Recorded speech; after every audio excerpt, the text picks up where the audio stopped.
Sports Update with Kate. I am your host, Kate Adams. We have a special guest today. This is Patrick Cook with Peak Performance. He's a physical therapist over there, and Patrick is probably going to start coming on the show a lot more often, but I want to bring him on because there's a whole lot of injuries in sports, and we've got a specialist right here, so no one better in the world to explain what some of these injuries are than a guy like Patrick right here. One of the guys that I do want to talk about, LSU baseball confirmed earlier in the season that A.J. Labus, a pitcher for the Tigers, was going to be out for the remainder of the 2019 season. Also, last year, starting in 2018, he started off having to get back surgery and was out majority of the season last year. So, started with the back surgery. Now we're moving on to a shoulder surgery. Is that connected in any type of way? Well, you hate to hear it anytime a pitcher is going to have a shoulder surgery. It's always a difficult road to come back, and certainly pitchers do come back from that. But, I think you got to look at it and say, man, you have back surgery 1 year, a year later you try to make it back and you have a shoulder problem. Mechanically, I can tell you there's definitely a connection. Now, I don't know if there was in his specific case, but if your back is not working the way it needs to, then you are going to have a lot more stress put on that shoulder, and especially – as great as he was his freshman year for the Tigers, and he had a great campaign, great season, you try to push it a little bit harder at the end of the season. You try to maybe throw a little harder, get a few more outs, and maybe you irritate the shoulder a little bit, and then you end up with an issue. And so it's hard to see, I think, for us what happened to his shoulder, but it looks like, some sort of instability or labrum issue in the shoulder, and he had to get it fixed, and he should be able to recover and be back. Well, we've got an image of a shoulder. I want to go ahead and put that up on the screen right now. So right now he's experiencing, I guess, some type of shoulder tear. So in this image, can you tell me anything from this that's image? Basically the picture from the back is what a shoulder looks. Basically your shoulder is a ball and socket joint, and really the socket is about as deep as a golf tee. Okay. So think about maybe a golf ball sitting on a golf tee. That's what that looks like. And then your labrum is a little piece of triangular cartilage that goes around the rim of the golf tee that makes the golf tee a little bit deeper so that socket can sit in a little bit deeper. And the biceps tendon, which comes down in front of the arm, that attaches to the top of that labrum. And what can happen in pitchers when they get their arm cocked back all the way, when they're all the way rotated, there's a pull from that biceps tendon on that labrum, which is that little piece of cartilage, and it can kind of peel off of the edge of the golf tee, which we call the glenoid. So it kind of peels off that golf tee and it becomes a little bit unstable, and then that ball can roll around in the socket a little bit more than it should. And a lot of pitchers actually can have this without any symptoms, and it's okay. But when it becomes symptomatic, it becomes a problem. Normally they'll shut the players down, let them rest, maybe do some rehab, get in with the trainers or the therapists and work on it. And then, eventually, if it's not getting better, then it's got to get repaired. So what type of therapy do you do leading up to, I guess, before you decide you're going to go with surgery? Well, the first thing you got to do is control the inflammation. So first thing you got to do is just shut everything down, figure out what's going on. You got to go and identify where the weaknesses are. If he's got some muscles that aren't lengthened, that need to be lengthened, we're going to do some flexibility stuff. And then you got to look at the core, and that goes back to the back injury is, if you're having stress put on the shoulder, you've got to look at what muscles around that area are not functioning properly. And if you're having back problems, you're going to end up with shoulder problems if you're trying to pitch through that, because you're generating your power in your core. If you can't generate power in your back, then you're going to try to get a little bit more in your shoulder. When you start to get a little bit more in your shoulder, you're going to tear some things or at least irritate and strain some things. So for a guy that I guess is suffering back and shoulder, when you go into the therapy process, I guess it's a little bit different because he's not suffering from just one injury, right? Absolutely. With him, you got to focus a lot on the low back, the core, whatever other issues he had in that midline of the body, and then you work your way out from there, of course, focusing on the rotator cuff and all the things that we all kind of know about and hear about. But a lot of it is looking at how he's generating power and how he's controlling that power after he releases the ball. So for a type of injury like this, before you decide to go with surgery, how long do you do therapy for? Is it weeks, months? What are we looking at here? Usually months. Usually, 4 to 6 weeks is the initial route to start, and then we reassess from there. Sometimes they'll get an injection, go to therapy for 3 to 4, 5, 6 weeks, come back, maybe another injection. I think a lot of times what happens with these labrum injuries is they get better initially. We shut them down, they're not inflamed, they feel fine. They get back and try to throw again, and they feel unstable. And I think that's what happened to him in the fall, as he tried to come back, and every time he would throw, it would feel bad. And so they just said, hey, let's go ahead and fix it. We'll be out for a year. I'll be able to come back next year and be as good as I was before. So that's basically the turning point then. That's when you decide, once you've done all the therapy, you get back in there, you're trying to pitch again, and you realize, okay, that something's still not right. I need to go in for surgery, because that's basically the final straw. Because I remember talking off air before we came on, we've got Cole Freeman, our next guest, and you and I were all talking, and Cole's like, you don't want to start off with surgery, because that's the last thing you want to do. That's right. Absolutely. Nobody wants to jump to surgery. I mean, you try every way to manage it without. But look, there's plenty of cases of people having their labrum repaired, and they come back and pitch in the bigs. I mean, I think some 50% of pitchers have labrum tears. So it's not certainly a career-ending injury by any means, and he can pitch as good. I mean, look, this isn't a pitcher, but Drew Brees had a 360-degree labral tear, right? He throws the ball pretty darn good. So you definitely can come back and compete at a high level after this type of surgery, but it's a long road. It's a 8-month to 12-month recovery as far as return to previous level of function. He'll be looking good at 6 months, but as far as being able to pitch like he was before, it's an 8 to 12-month kind of process. And so we'll chalk up this season and hope he's back next season ready to go. So after the surgery, it's that amount of time that you have to recover. Well, yeah. I mean, to get back to normal, okay. What we call previous level of competition, yeah, it's a 12-month deal. Now, he might be return to some light throwing activities at 6 months, but to have the power, the control, the command of that ball, it takes a long time to get all that back.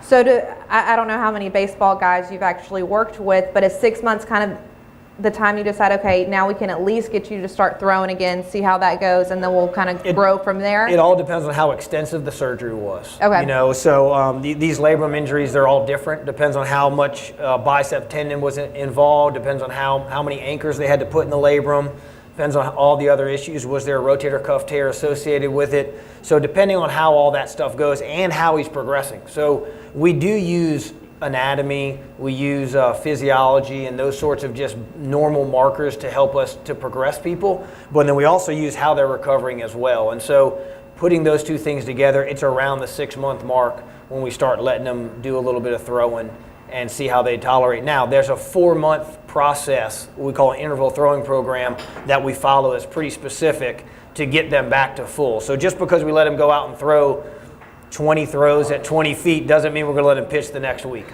I mean, I could see how that happens. Well, I mean, I hope that A.J. Labus gets back to where we need him to be so he can come back and play for the Tigers Absolutely. some more. Just tell me a little bit, you're at Peak Performance.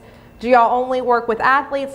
Tell me a little bit about the type of clientele that you guys work with. Well, I mean, we work with anybody that needs help. Anybody that wants to come see us, we work mostly with orthopedic and sports injuries. So we see a lot of high school athletes in town. We see a lot of weekend warriors, and we see a lot of that type of injury, back pain, shoulders, knees, hips, all that stuff. So.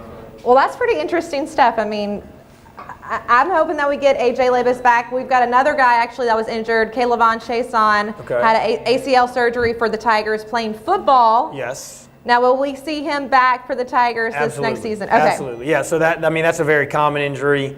He's I think he was end of September, if I remember correctly, his injury. He had it repaired or reconstructed, I should say. So he'll be back 6 months. They'll probably clear him to play.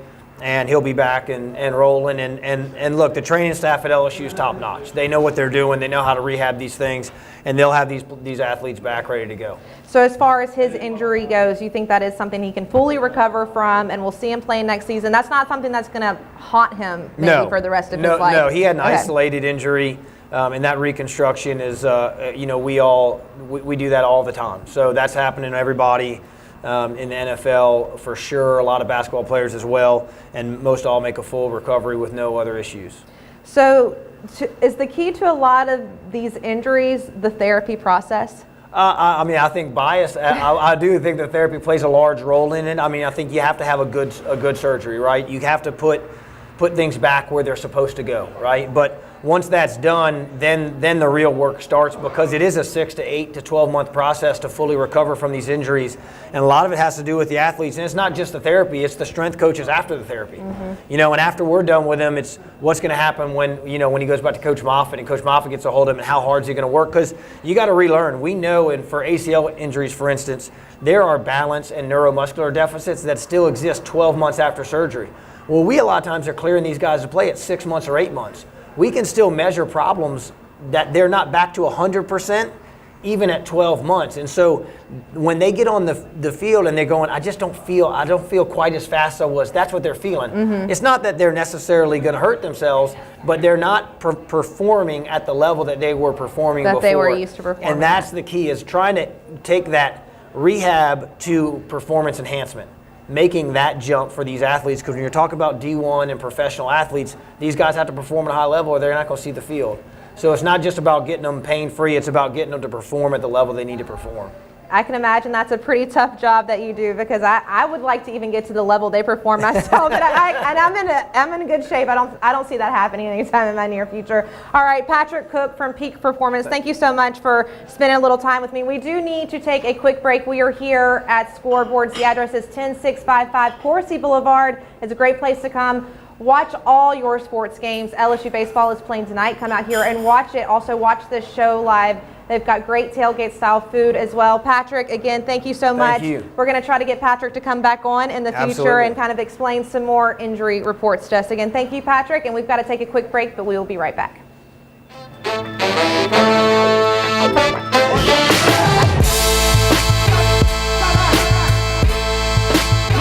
Your dad gave me his baby to go pick up your brother from the airport. Oh, honey, just take Mom's car. She just had navigation installed. I totally got this. We were just there.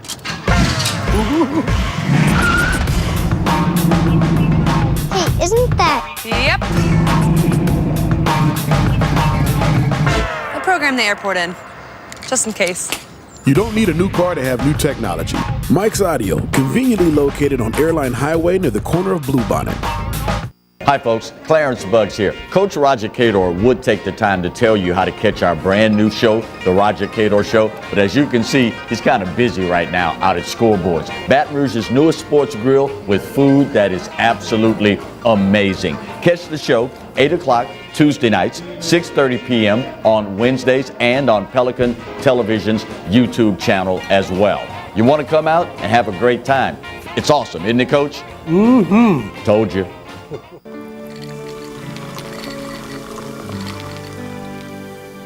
No one can stop me when I taste the feeling.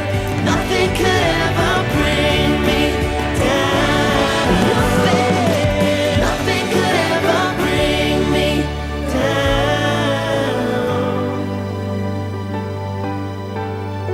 down. Taste the feeling.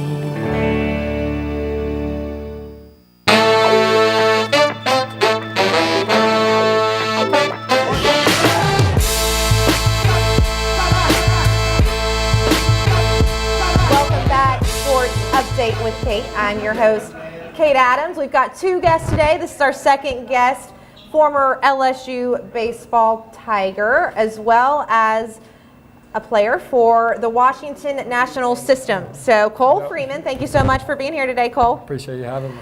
Well, Cole's been great. He's been waiting around, hanging in the shadows, waiting to come on. Just kind of tell me a little bit about what you're up to these days. I mean, really just taking in the off season. Obviously, right now, spring training's kind of ramping up. Everybody's either leaving out right now or in a couple weeks. I'm going to head out in 2 weeks, and really just enjoying the time home while you can. Because once you get to spring training, it's 6-7 months of straight baseball, and you're away from your family a lot of that. So it's kind of hard on some people, but that's what you signed up for, and it's exciting. So you are going to be attending spring training this year? Yeah, I'll be heading down to West Palm Beach for about a month, and then after that, you break with whatever team they want to send you to. So, can you kind of expand on spring training just for me? What happens when you get there? What do you do? That sort of thing. Yeah, it's kind of the first couple. I'd say about a week, maybe 2 weeks. You're kind of getting your body back in shape, into that baseball shape. I mean, obviously you take care of your body in the off season, but nothing really compares to actually playing a game and going through the whole day. The days start really early. You're at the field by 6:15, 6:30, and you're on the field some days 7:15, 7:30. You eat breakfast, get out there, start doing your early work. Go through your warm-ups after that, and then you'll have individual fundamentals. Then you'll hit on the field, and then a lot of times we'll do a team fundamental, and then you come in for lunch and let's get right back out there and go play a 9-inning game. So it's a long grind, no doubt, especially once you get to the end of it. You're ready to just get out there and play some baseball. But no, it's a good time. I want to talk kind of about the transition. So you played at LSU. How has the transition been from your days at LSU to now? Yeah, it's been good. It's been different for sure. I think one of the toughest parts is, it's a lot about you instead of the team. Obviously growing up, you're taught, you need to be a team player, and obviously, in pro ball you are, but especially in the minor leagues, you got to take care of yourself, and you got to, get your at-bats and get your numbers up, because, it's your career, it's your livelihood. The first, part of playing once I got up there was kind of recognizing that there's not that hoorah, or like there's not that LSU fan base that you're going out there and you're playing for you, your family, your teammates, and all the fans around there. There's not that many people in the stadium, and you got to go out there every single day, get your 4 or 5 at bats, make all the plays, and but I think that's what you're working for, is to get up to the show, to the big leagues, and to have those fans there again. And that's really what it's all about, that adrenaline, that excitement, and going out there and playing for not only you, but everybody else. So in the mental aspect of the game, because you're used to playing at Alex Box where the fans just go nuts there. And you've got all these, LSU baseball is amazing. Everybody loves it. Unreal. Everybody tailgates, they come out to the games. It's a really fun time. Now you're coming to some minor league games. Is the attendance as much as LSU at the minor league games? No, not even close. I always tell people, my last game, obviously at LSU, we played in front of 30,000 people, and I had to miss short season that past year because of an injury that I had at LSU the last month. But my first game in pro ball was this past year, and I go out there and there's about 300 people. So it was a little different. Pace of game or something. I was just like, this is definitely something different. It was kind of like me starting over again, almost, in high school, or going to JUCO route like I did. But no, the fans are nothing compared to LSU. I don't think you really compare any fans until you get up to the big leagues like LSU's are. So. Yeah, I can't even imagine the comparison. But mentally, when you're playing, does it really matter whether there's 2 people in the stand versus 30,000, or does it make a difference to you? No, obviously I'd rather a lot of people there. Mentally, during the game itself, you really don't notice. You're so locked in. I can remember that being one of the biggest things that I noticed at LSU. The first I open up, I start my first game at third base my junior year, and I was like, this crowd's going to be crazy and all, and it was before the game and stuff, but honestly, once the game started, you kind of forget. In between plays, you can hear, you look around, you can see, but no, when you're locked into the game, you're not really worried about anything else besides your job, and you got to take care of that. So, if I got a choice, I'll put 30,000 in the stand before 300, but. That makes sense. Obviously, it always helps to have a home field advantage, or to have all your fans there rooting you on, so I completely get that. I do want to do a little bit more comparison, just because I find it really interesting. LSU obviously has great facilities. Now, I know the minor league doesn't have as much money as the major league, so traveling, your facilities, that type of stuff, does LSU actually have better stuff than maybe some of the minor leagues do? Yeah, I'd say, if you go into the spring training facilities, we just got a brand new spring training facility, so it's top notch. They got cafeteria, workout room, all that. That's one of the kind of the running jokes that, once you go to LSU, you're spoiled, and you're flying private. Coach Maneri takes care of you with the best gear. And I mean, he's literally going to give you everything he possibly can. I mean, he lets you know that, but you got to go out there and you got to perform. You got to give him everything you have. But yeah, I mean, especially once you start going to the affiliates, you know, the rookie ball or low A or you know, short season. Yeah, I mean, obviously there's not going to be as much money there is as the higher you go. Once you kind of get to Double A, from what I've heard, that's when the facilities start getting better. The stadiums get bigger, more people show up, and you're eating better food and all that. But I mean, it's, you know, if you want all that, you got to perform and you got to work for it. I mean, nobody's going to hand you anything. But yeah, LSU is for sure the big leagues until you get to the big leagues. I like that. LSU's the big leagues until you get to the big leagues. Now, so is this I know you're going to spring training in a couple of weeks. Is this your first spring training? This will be my second. Your spring second, training. okay. Yeah, So, I mean, I'm sure it's a big honor to be invited to go to spring training. What do you do in the off season, and I guess even during the season, to prepare to be able to have a spot and get invited to spring training? Well, the thing is, once you go into spring training, you have to go there and you have to make sure that they know that, hey, you're ready, because a lot of cuts are in spring training. Everybody in the organization will be at one point in spring training. Okay. But once you get there, that's when moves are starting to happen. You know, you might have a week to show them, hey, I'm ready. In the off season, you really work on what you need to work on or what they tell you need to work on. This year, I just wanted to put on a little bit more weight, add a little bit more power to my game. And I mean, really just that was mainly it. I mean, honestly, after 6 months of playing, you know, around 130 games, your body's exhausted. And, you know, I thought more than anything, mentally, I was drained more than my body.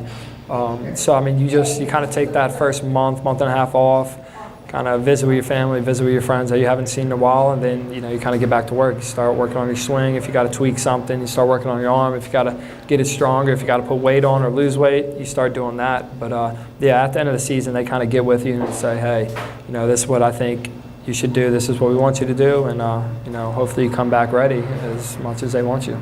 So you mentioned gaining weight. Mm-hmm. I know in your process coming to LSU, a lot of people thought you were too small. Mm-hmm. Was that also something you did when coming to LSU, was work on putting on weight and all of that coming from Delgado? Yeah, weight has been something that's kind of just been tough for me to maintain. We wish we all had that problem. Yeah, I'm sure at some point it'll catch up to me. But yeah, I mean, my senior year, by the end of the year, I'd lost 20 pounds from the start to the beginning, just because of how, you know, tiring and exhausting the season is, you know, between school and you got to go home and go to practice and then go home and then do some more homework, and you're getting sometimes only 6 hours of sleep. So, I mean, that's tough on your body. But yeah, I mean, that's kind of been my thing growing up, that, hey, you know, I got to get bigger, stronger, and faster. And yeah, I definitely did that my sophomore year when I was at Delgado, that I was like, hey, you know, I think if I can put on some weight, I think that teams will start noticing me a little bit more, taking me more serious, not looking like I step in the box and, you know, I'm 140 pounds and it looks like they're going to be able to knock the bat out of my hand. But yeah, I mean, that's just kind of been my thing, is that I've had to kind of get stronger and put some more weight on, and I think it's helped me for sure. So I know we're talking a lot about the weight, but it's really interesting to me. Does that mean you get to just eat whatever you want? Or do you have extra protein and try to gain weight through gaining more muscle? I mean, or is it a combination of both? I mean, what is it? Because I always am so interested. I'm like, wow, they get to eat all the bread pudding they want and all the cheeseburgers and everything. Is that how it works? Or I mean, honestly, me and my family kind of talk about it. I'm on like a seafood diet, seafood, and just eat it, you know. I mean, that's just been, you know, with me, I need any weight. Anything I can hold on to, I'll eat it. So, I mean, it don't matter, like, I'm eating something, you know, healthy right there. I mean, obviously, the healthier you eat, the better. During the season, I try and eat a lot more healthier, not eating the Popeyes and stuff like that. But yeah, I mean, honestly, if I can get my hands on anything at any time, I'm going to try and put it down. I actually am the same way, but I'm not in the process where I need to be trying to put on weight. But hey, when you're in South Louisiana, it's pretty easy to do. No, it's a lot more. Yeah. Look, the spice is so much better than up north. So good. I do want to mention the mental game, and you're probably going to laugh at me when I say this. You said you were mentally exhausted. Have you ever tried meditation or anything like that? No, I haven't tried meditation. I've tried reading a book actually this last year, you know, kind of just calming things down, getting away from my phone. It helped a little, but I mean, you're just once you're at the field and locking in for 4 hours and not knowing, you know, if the ground ball's coming your way, that's the most exhausting thing is like you're out there and you got to prepare each pitch. So if I get a ball hit to my right, if I get a ball hit to my left, if I get a ball hit at me, this is what I'm going to do.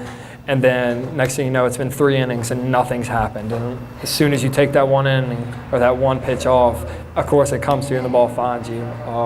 Yeah, I mean, and just honestly preparing for the game, the day, like when you wake up, one of the best things is when you actually have an off day, is that you get to wake up and not have to think about, hey, you know, what type of pitcher is this? You know, what is my approach at the plate? You just get to kind of relax and get away from the game a little bit. But yeah, no, the mental side of the game is tough, especially since you're failing so much. And, you know, they say if you're a 300 hitter, you're a successful and Hall of Fame type player, and yet you failed 7 out of 10 times. So.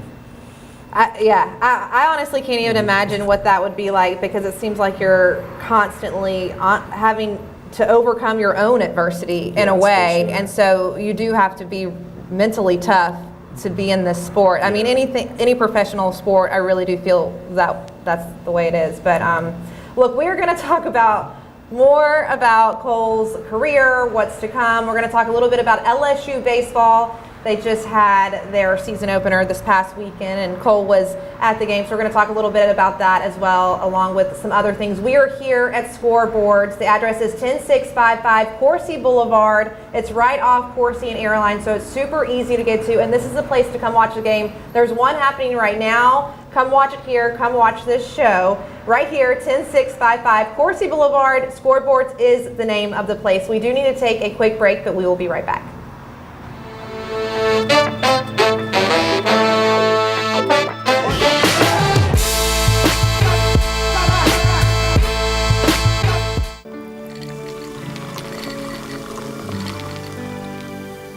No one can stop me when I taste the feeling.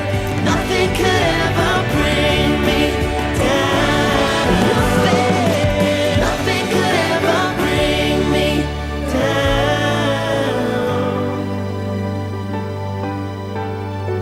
Taste the feeling. Hi folks, Clarence Buggs here. Coach Roger Cador would take the time to tell you how to catch our brand new show, The Roger Cador Show, but as you can see, he's kind of busy right now out at Scoreboards, Baton Rouge's newest sports grill with food that is absolutely amazing. Catch the show 8 o'clock Tuesday nights, 6:30 p.m. on Wednesdays, and on Pelican Television's YouTube channel as well. You want to come out and have a great time. It's awesome, isn't it, Coach? Mm-hmm. Told you.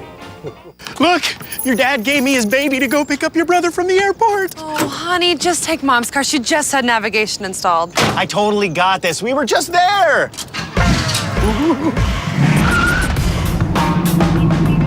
Hey, isn't that... Yep. I programmed the airport in, just in case. You don't need a new car to have new technology. Mike's Audio, conveniently located on Airline Highway near the corner of Bluebonnet.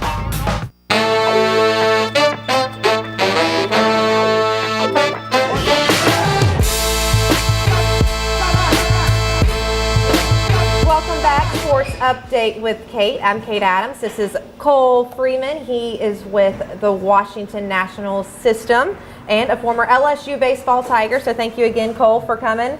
A lot going on in the baseball world right now. One of the hottest stories probably is Manny Machado just signed a 10-year agreement for a guaranteed $300 million. And right now, as of right now, which it might get beat, is the largest contract in American sports. I mean, I would sign it. yeah, you would sign it, Yeah, right? I'll take I mean, what do you think about that? And what do you think about free agency, I guess, in the major leagues in general? I mean, transitioning from minor to major and having to wait 6 years to become a free agent. I want to get your opinion on some of that. Yeah, I mean, first off on Manny's deal, you know, he's one of the better players in MLB. Personally, the type of player he is, I'm not a big fan on. Just kind of what he stood for, especially this past year. I know he's had a lot of criticism with kind of the way he's handled himself, but his numbers speak for themselves. I mean, he's got a big arm at shortstop. He's possibly maybe the best third baseman when he's at third, and his bat is just as good as anybody. So, I mean, he's well deserving of the money for sure. I mean, to me, if you're going to throw that much money at a player, I mean, they got to do a lot of things. I don't know if, that money all that money should go to maybe one player. I mean, is one player really worth that? I think that's a big discussion these days. But if I'm the player, yeah, if you're going to throw it, I'm going to take it for sure. But yeah, I mean, that's definitely something that's, I think it kind of started last season with the free agents, that it's kind of been tough for them. Obviously, you got Bryce Harper too. That's where is he going to go? And I think he was offered actually by the Nationals somewhere around 300 earlier a couple months ago, but he's holding out for more. I mean, obviously that's one of the big names too. I mean, he's obviously if he's not even doing good, he's going to get fans to the ballpark because of his name and who he's been since he's been a little kid. But yeah, I mean, it's kind of a tough situation. It's kind of, are people worth that much money? But like I said, if they're going to throw that money at you, I mean, as a player, I would definitely take it, and no fault to them. But yeah, like you said, on the 6 years, having to wait to be a free agent, I mean, it's a little give and take. I mean, especially in the minor leagues, it takes you, I think they said somewhere around like 1,200 at-bats usually it takes. I mean, this past year I had 450 at-bats. So, I mean, you got to add that up. That'd be probably around 3.5 years it usually takes somebody to get to the majors, maybe a little bit longer. So, I mean, if you want to take all that in the minors, then, well, that leaves you with 2 years in the bigs and before you can go to arbitration. I mean, yeah, it's kind of a long contract, but also if you're battling and you're not one of those better guys that's going to make it fast like a Bregman or a Benintendi, the 6-year contract to another player is like, hey, I'm locked down for 6 years. I got something, unless I get cut, I got somewhere I'm going to be for 6 years. So it's a little give and take, especially in the minor leagues with the, how many players are down there. But yeah, I mean, I don't know. If I had a choice, I would have maybe signed a smaller deal, but it's not up to me. So I'll take what I can get for sure. Well, so do you think in the future that the major leagues should change their process? I mean, what would you suggest, or what, in your opinion, do you think would be the best way to go about it? I mean, I'm not a big fan. I forget who said it. There was somebody that came on ESPN. It was one of the pitchers for the Indians. His name slips my mind right now, but he said that he thinks that everybody should sign a 1-year contract if you're in the bigs. Well, for a position player, that's not that bad, but for a pitcher that could go out there one game and blow his arm out, how we were talking with Labus. I mean, if they have a major injury, all of a sudden, if they could have had a 3-year deal that had all this guaranteed money and they come back and they're not that good, well, guess what? They earned it their whole life, what they did in their career to earn that money. Well, if they sign a 1-year deal, then guess what? They're out of a job for the next year, and then they got to come back and prove. So who's going to want to, take a chance on that? And I mean, that's kind of tough on a family. I don't agree with everybody signing a 1-year contract. I don't know, 10 years is kind of long too, but I mean, if it's me as a player, I'll definitely sign it. But no, I definitely don't agree with the 1-year contract, because that makes it tough on everybody. I mean, but if it was $300 million, you go for 10 years. Yeah. No, I'll definitely do that. I think it's kind of crazy that they're able to even offer a player that amount of money guaranteed. And like you said, you don't know what's going to happen. I mean, no one can tell or predict the future. So what happens when that guy gets an injury? I mean, he gets all that money and that's it?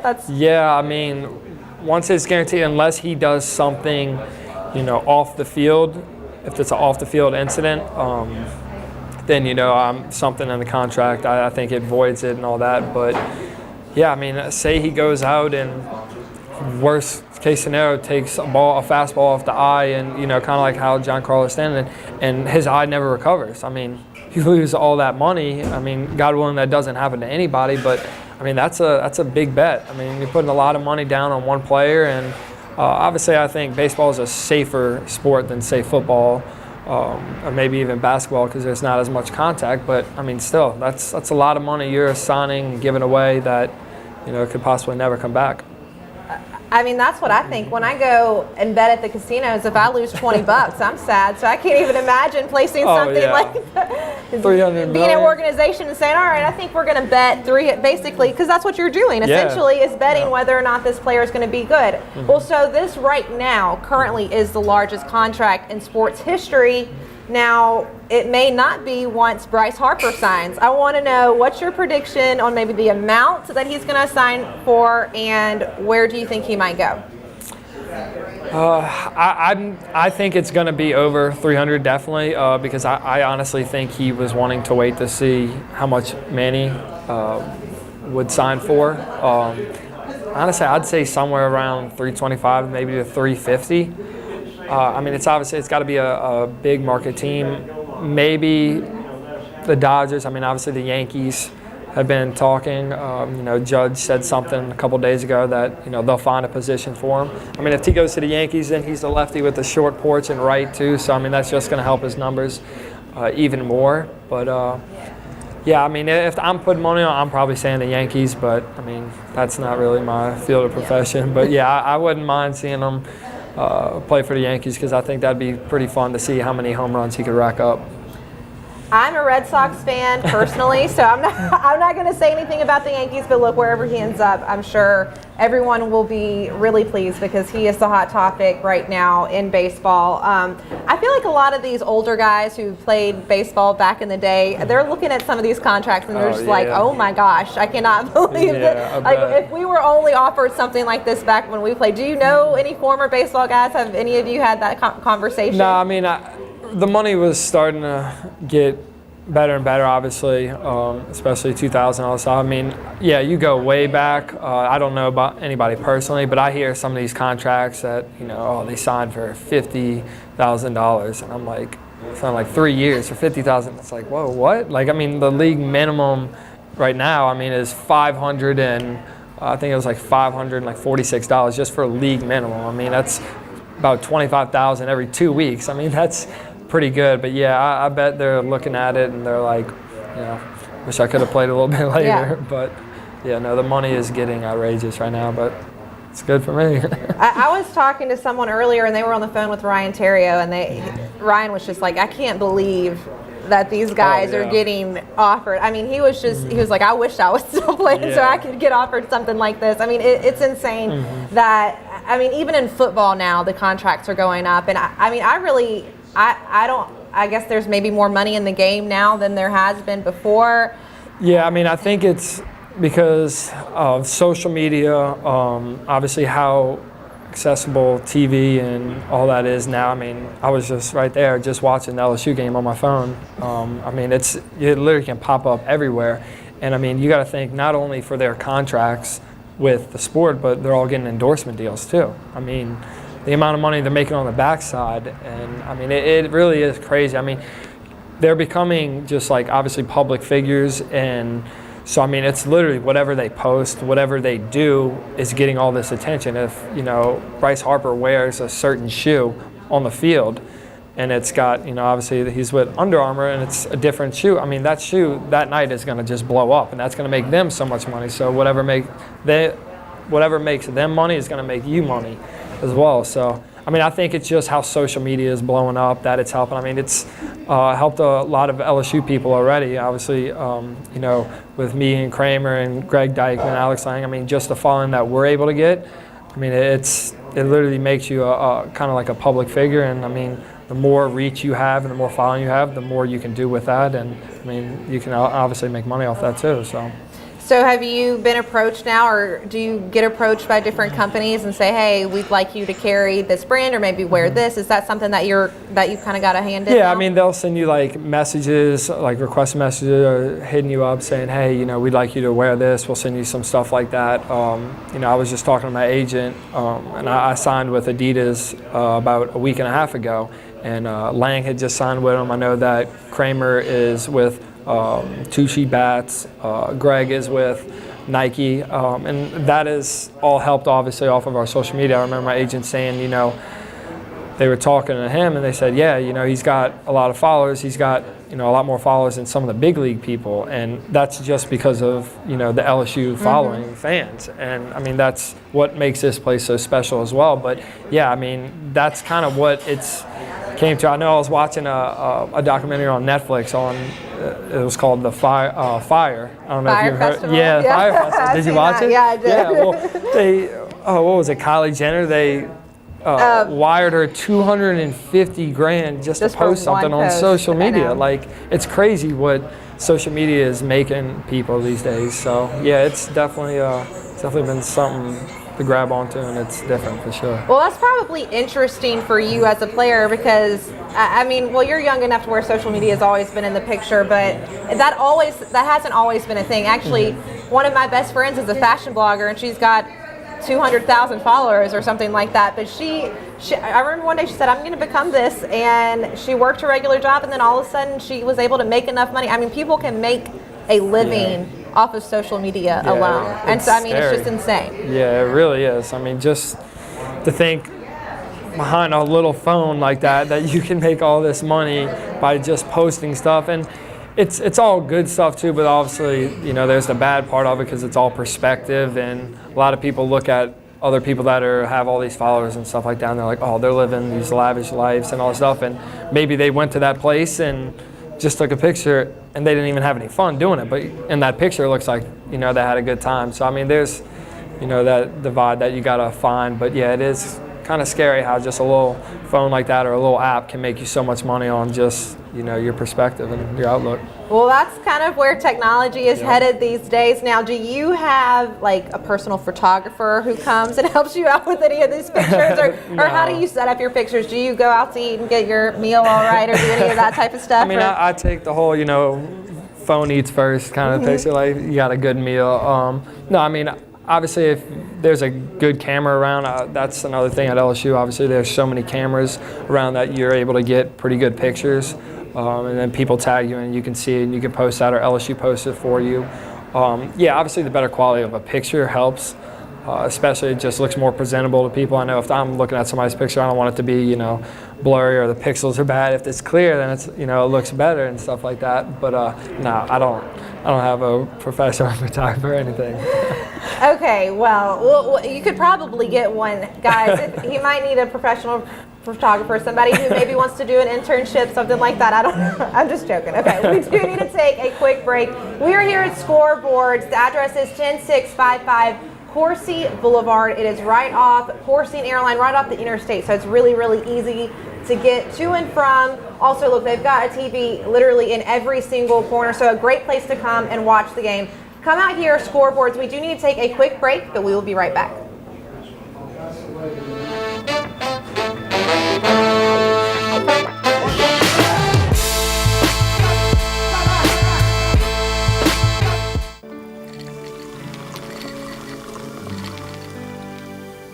No one can stop me when I taste the feeling.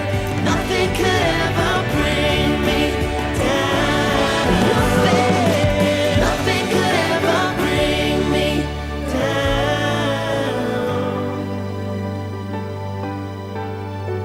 Taste the feeling. Hi folks, Clarence Buggs here. Coach Roger Cador would take the time to tell you how to catch our brand new show, The Roger Cador Show, but as you can see, he's kind of busy right now out at Scoreboards, Baton Rouge's newest sports grill with food that is absolutely amazing. Catch the show 8 o'clock Tuesday nights, 6:30 p.m. on Wednesdays, and on Pelican Television's YouTube channel as well. You want to come out and have a great time. It's awesome, isn't it, Coach? Mm-hmm. Told you. Look, your dad gave me his baby to go pick up your brother from the airport. Oh, honey, just take Mom's car. She just had navigation installed. I totally got this. We were just there.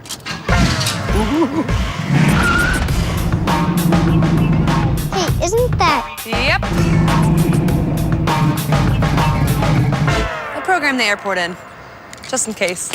You don't need a new car to have new technology. Mike's Audio, conveniently located on Airline Highway near the corner of Bluebonnet.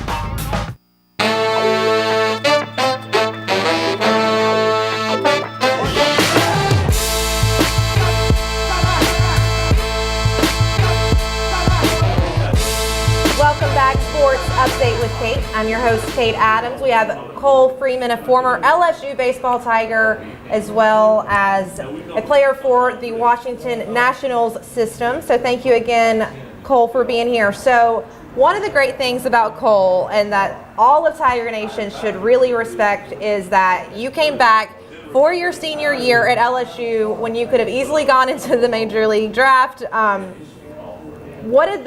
How did you make that decision? That's first off where I want to start.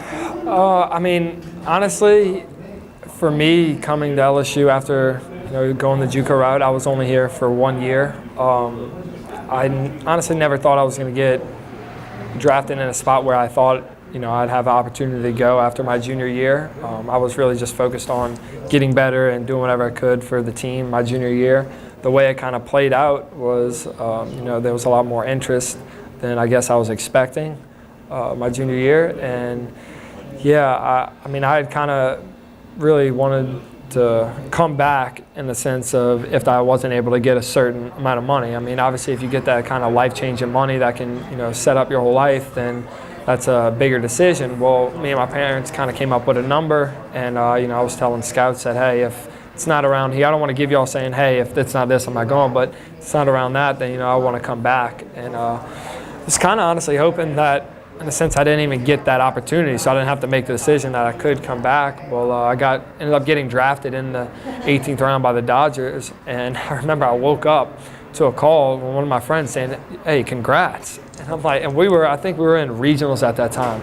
And I'm like, what do you mean congrats? And he's like, dude, you just got drafted. And my heart dropped. Now I was excited, but I was like, oh no, am I real? Like, why would they draft me? Are they gonna actually give me the amount of money? And then so I started talking to my parents, and they said, hey, we're banking on y'all going to Omaha, and there's nothing really for you to come back for, and maybe you want to start your career. So I was like, okay, cool. They offered me my slot value at 102 for the first time, and I go up to the Cape, and I say, I was coming back. Go up to the Cape, and they offered me close to 200, and I was like, I appreciate it. That's not around what I was saying, but thank you. And then Maneri calls and asks if I want to wear 8. And I mean, for me to have the opportunity just to be put in some of those names like Jake Fraley, Matuk, Katz, and Bregman is unreal to me. I mean, that's something I never dreamed about. So I was like, hey, I'm coming back. And all of a sudden, 2 weeks into the Cape, I get a call and they say, hey, we're around your number. And I was like, so I got offered close to $300,000. And I was like, that's life-changing money. I kind of already said I was coming back. So, I was big on my word with Coach Maneri, especially after him offering that. So I was like, you know what?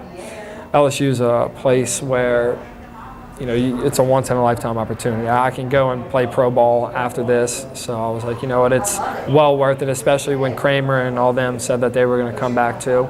So, did I lose some money? For sure. Was it well worth it? I'd do it in a heartbeat in a second.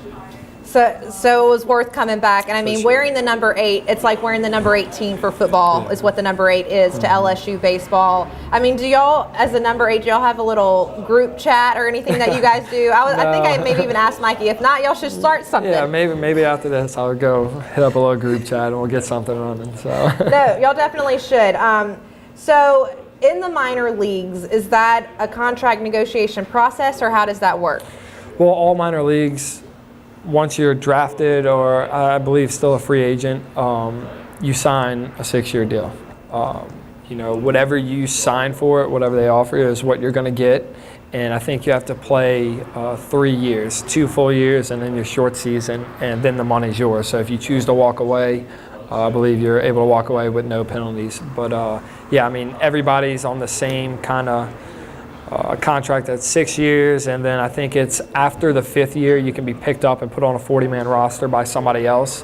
If you're not, then you can play out your final year. But obviously the best case scenario that you're already up in the big leagues and that you're able to go to arbitration. But that's, I guess you could say, few and far between people that do that. But yeah, they're all on a 6-year contract. They make it tough for you guys, huh? Yeah, no, it's definitely a tough road for sure. It seems like you have to get over one hurdle and then you're on track to jump the next hurdle. Is that kind of how you feel like in this game? Yeah, I mean, it's kind of frustrating when you watch, the NBA draft or the NFL draft, and usually people that are drafted, especially in the higher rounds, are, they're right on the team. Next year, you're going to watch 16 games in the NFL season. They're going to be out there. They're going to be at least getting playing time. When here, it takes you, 2 to 5 years, sometimes even longer, to get up there. I think that's why Murray from Oklahoma, I think that's why he kind of went the football route. I mean, he obviously got offered good money when he was drafted in the draft, but I mean, with football, if you get drafted, in the early rounds, like I was saying earlier, and he was going to be a franchise quarterback, they're going to put you out there. I mean, you're getting a lot of money, like, guaranteed right there as well, but if it doesn't work out for him in the first 2 years, he's going to know. So guess what? Somebody's going to pick him up in baseball too. But, I mean, honestly, I think he did the right thing going football. If that was him, I would have done that as well. I mean, I would try and do both. I mean, I think that would be pretty cool to be like Bo Jackson. But I don't have that opportunity, obviously. But, no, I think he made the right decision of trying the NFL out, and if it doesn't work, then guess what? He's got a good fallback in baseball. I mean, yeah, he can fall right back in baseball, because might as well at least try football out, see how it works. And I was literally, that was my next question, so I'm glad that you brought it up. You were talking a little bit about arbitration. So Aaron Nola did just hit arbitration. He signed 4 years for $40 million with the Phillies, and then has a $2 million signing bonus. Now, it sounds great when you hear all those numbers, but is it really that great? I mean, 40 million is 40 million. I mean, I know it. I kind of saw his contract, and it was kind of backloaded that he gets all this money. But I mean, like I said, God willing, nothing bad happens, but if something bad happens, he's taken care of. I mean, his family's taken care of. I mean, he's going to be able to do big things with that money, obviously, whatever he wants. But, yeah, I mean, he is more than, deserving. I mean, I think he's one of the top pitchers, obviously, in the MLB. He's a great guy. I've gotten a chance to meet him a couple times, and he's so humble, so down to earth. But, I mean, yeah, he's by far, obviously, since he walked on campus at LSU, he was a stud, and he's been that ever since he's got drafted and been in the big leagues. But that is more than deserving for him, and I can't wait to see, honestly, what his next contract's going to be after that, because he'll be taken care of for sure.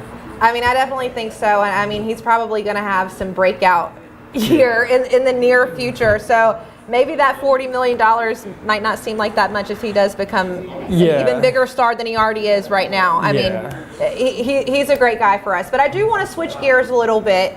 You've got a foundation, Heart Has No Limit. Tell me, just how did you start this thing? Where did it all begin? It was kind of something, it was about my journey leading up to LSU. I kind of sat down with my sister and I said, once I was able to commit to LSU, I was like, hey, I want to get something inspirational on my side of my ribs that, kind of speaks what I've been through. And once I earned my spot on the team, because I didn't just want to be on the team, I wanted to actually contribute and be in the starting role. And I said, hey, once that, happens, I want to get some on my ribs. So we sat upstairs talking about it, and we came up with Heart Has No Limit. And, once I got it tattooed, I was at LSU, I went through it. I mean, it was honestly just for me and my family. Like, it was just kind of the journey that went. And Jeff Marks approached me my senior year and said, hey, we want to write a story on you and about, the number 8. So he starts to get to know me, and I bring up my tattoo, and next thing you know, the story was literally on the tattoo and my journey and stuff like that. And the story gets posted, obviously, at the beginning of the year. And all of a sudden, after the games, I'm seeing a bunch of kids come up, and they're saying, hey, can you sign my glove? And it's got HHNL on it. Or some kids are making Heart Has No Limit t-shirts. And I'm like, wow, that's pretty cool. Maybe I can do something with it. And when it really took the next step was when I started getting stories in from other people and what they were going through, and saying that, I think about your story when I go, train, or I go to therapy. One of the stories that I got right after the World Series that, made me really want to do something with it was a girl named Merritt, who's actually one of our ambassadors now. She was in her car when, I believe she was 5 years old, and a drunk driver hit her parents. And she became a paraplegic. She was kind of put behind the 8 ball, and she's like, hey, I read your story, I've seen what you've gone through, but every time I go to therapy, I think of your story that I can do it. And I mean, I'd be lying if I said it didn't bring tears to my eyes, because I was like, what she's gone through is up here, and what I had to go through doesn't even compare. And I mean, that's when I knew that this could be something really, really special, and that this is going to be way bigger than just something for me. So yeah, I just kind of grabbed onto it and been running with it ever since. What has it been like for you getting to meet other people like that have such an incredible story?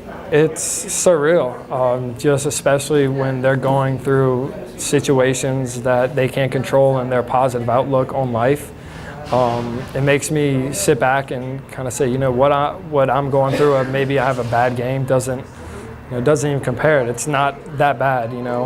My family's healthy, I'm healthy, I've lived a great life. I mean, I'm just trying to play baseball. They're going out there and they're having to deal with life-changing events. And for me to get to talk to them and them to tell me, how much they look up to me, I can't even describe it. I mean, it's not even comparable, but I'm just honored that I get to talk to them and read about their stories and read about their life and to see how their journey's going. So, I mean, that's the coolest thing by far. So do you have different events for your foundation, or how can people find out more about you guys and become involved? Yeah, we have a website at hearthasnolimit.com. We've got 3 ambassadors now. One's in Florida, one's in Alabama, and one's in Texas. Kind of going out and reaching other people that maybe I can't reach, or that haven't heard about Heart Has No Limit. On the website, we share everybody's stories. They have an Instagram, obviously, as well, that I go out there and I share people's stories. So, I mean, the big thing about sharing people's stories is hopefully somebody else's story will relate to somebody else, because I don't want it to just be baseball at all, or just sports in general. I want it to be everything in life. If people said I couldn't go to college, or people said I couldn't graduate high school, or something like that, I mean, they can just go to the website, check it out, and the biggest thing is if anybody knows anybody going through a story like that they've kind of been put behind the 8 ball, they're going through a tough situation, then please send it in so we can share with our followers. So hearthasnolimit.com, right? Yeah, hearthasnolimit.com. All right, everyone go check that out. Go read about Cole's story as well as many others. I mean, that's such a great platform for you to have, especially only being 23 years old. Is 24. That right? 24 years old. I mean, that's incredible. We are running out of time. Thank you so much, Cole Freeman, for being here today. Thank you for everyone watching. Remember to catch the show on YouTube, Sports Update with Kate. See you next week.